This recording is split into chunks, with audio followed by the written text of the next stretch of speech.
We're right in the heart of summer, and this is the time of the year that Lake Michigan walleyes heat up in Green Bay. Doesn't matter if you're out chasing a trophy or a meal, this is the place to be, and I'm going to show you how to catch them this week on the water.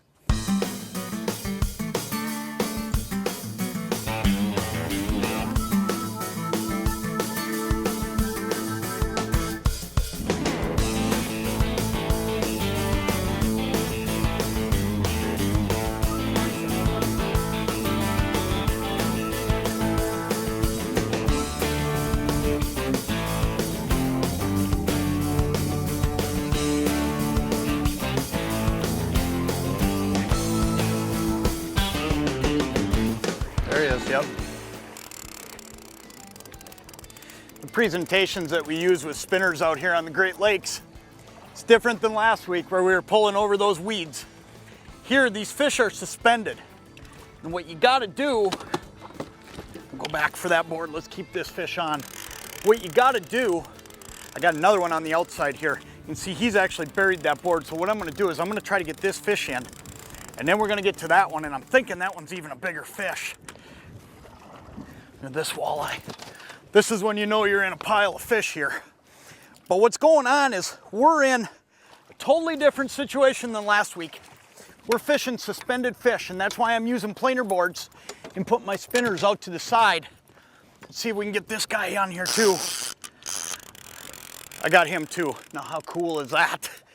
You know, the key to what we're doing though is putting your spinner out to the side of the boat, but we're also running up really high. And I'm using a 1 ounce weight. And what that 1 ounce weight allows me to do is when I let this line out, I actually am able to count back and know exactly where I'm gonna be. I'm using line counter reels, and I wanna be, you know, halfway down the water column and then lower based on the day. Sometimes it'll change. This is another good walleye, I think. But what happens is, if I let out 28 feet of line with a 1 ounce sinker at 1 mile an hour, I'm down about 14 feet. So for every 2 feet of line that I let out, I'm gonna go down 1 foot at 1 mile an hour. Now I'm out here in about 20 feet of water right now. And when you're out here in water like that, you wanna look for exactly where the fish are. And this is actually one of those times where I kind of smile because I'm carrying 2 nets in the boat. I always do. And it's for this situation right here. I've got a good walleye laying on the floor in 1 net, and we got another good one on the line right here. But we're also running bigger spinners, and that's the key too. You know, it's getting to the right depth, but then it's also running the right type of bait. And when I say I'm running a big spinner, I'm talking a number 5 or a number 6 Colorado. You're not gonna believe this. I got another one out on this side of the boat right now. Look at that one. Let's see if we can't get that. Now that's a catfish. Look at that. That just goes to show you all the different fish that you're gonna catch while you're doing this. I think that one got off out there, but I'm gonna show you. Let's start with this walleye here. Oh, nope, he is still there, isn't he? Let's see if we can get him. Got him. Boy, fish, when they're all in one area, this can happen. I've got a fire drill going here, and you know, out here on Green Bay, I can actually fish 3 lines. And that's really cool because I can cover all these different depths in the water column. The number 5 and the number 6 blades, there's a reason for it. I'm fishing fish that are down, and I'm gonna try to get them to come up, okay? So that bigger blade allows that fish to see it. And now I'm fishing a standard Lindy spinner that you pick up right out of the package. Just tie it on right behind that 1 ounce weight. This fish isn't as big. Let's see what we got here. Oh, look at that. Another great walleye, and I've got fish in all my nets. Let's see here. That guy actually unhooked himself. We got a break there. We're just gonna get this one in. See if we can do this without losing anything else. Look at that.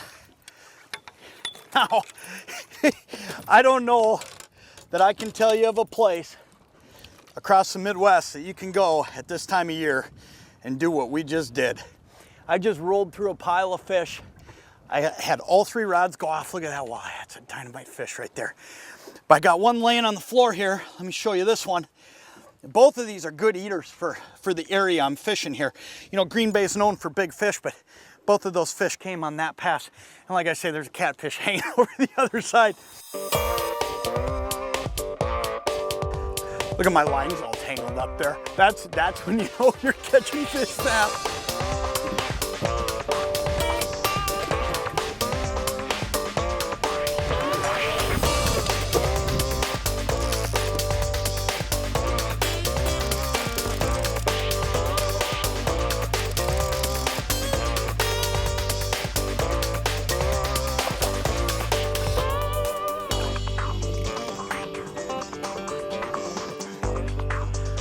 Now today we're on the Bay of Green Bay, and I'm just north of Green Bay. I'm about 12 miles north of Green Bay, and where I'm fishing right now, these fish are starting to migrate north, and they're going to keep going now. And some of these fish are going to go all the way up to Michigan. But what happens is these fish come down and they spawn in the Fox River, and you can catch fish early in the year in places like University Bay and a whole lot of areas. And what's really great about Green Bay is this right here. You can see, I mean, this is a great eater fish right there. You can catch fish that size. You can catch fish up to 10 pounds every single day fishing the same areas, and that makes it a lot of fun. But one of the things you're going to want to do is, this is prime time for the area I'm in. I'm right out of Acanto. I'm about 12 miles north of Green Bay, like I was saying. These fish are going to keep going. They're going to work their way up through Door County, and eventually some of these fish end up all the way up at Bay de Noc. So remember, when you're out here this week and then weeks coming up, to keep moving as you go. Now, location for these fish when you're on the water, real simple. I look for break lines, and there's not a lot out here, but fish always relate to a change in the bottom. So I pay attention to that graph and that mapping chip, and I find the break lines and I work those edges. And when I say work the edges out here, it's a little different than back in Minnesota, where we want to be within 20 yards either way of an edge. Here, I just want to be, you know, a quarter mile either way along a break line, and you're going to be able to catch fish.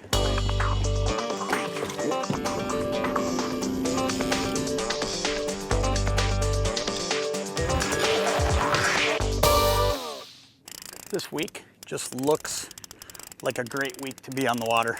And I'll tell you what, fish are biting good. It's a great walleye. Wait till you see this one. Fish are biting good, and they're starting to move deeper, and they're starting to move just a little bit north. So you know what? If you get a chance to get out here this week, here's what you want to look for.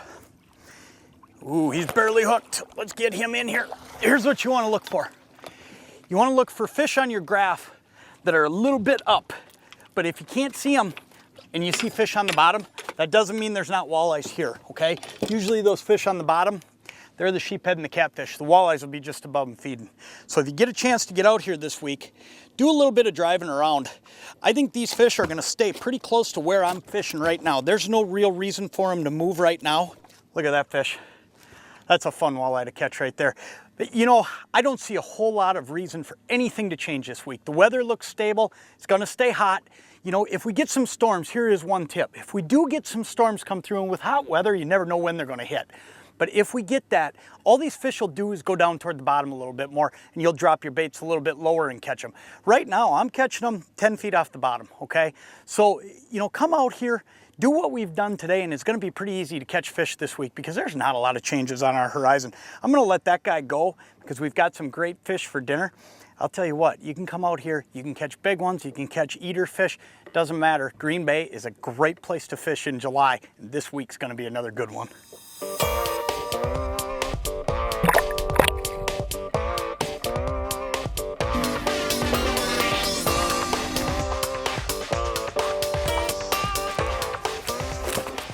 Green Bay is just a fun place to fish. You know, if you come out here and you're targeting walleyes though, something you really got to keep in mind. The key to catching these fish today was being up high. The fish that are down on the bottom, you're gonna see a lot of them on your graph. Most of those are catfish and sheephead. The walleyes are actually up. I don't think I caught a walleye today that was below 8 feet up off the bottom, okay? Once you get those baits down into that 4-foot range, you're gonna catch an awful lot of catfish and sheephead, and you know what? We did today as we experimented our way through it. The second thing was when you get a bite and you see that tattle flag start going down, what you gotta do is quickly go to the reel, and instead of grabbing that rod and trying to set a hook or pull and get that board headed toward you, the first thing you gotta do is flip that bail. And the reason we do that is we're feeding line to the fish, and you'll see that board start going backwards, and it gives that walleye a chance to eat his way up the crawler. And most of the time when you finally flip that bail shut and start bringing them, you end up catching them. Check back next week for more current and up-to-date information from your favorite lakes and rivers. I'm John Thielen. We'll catch you on the water.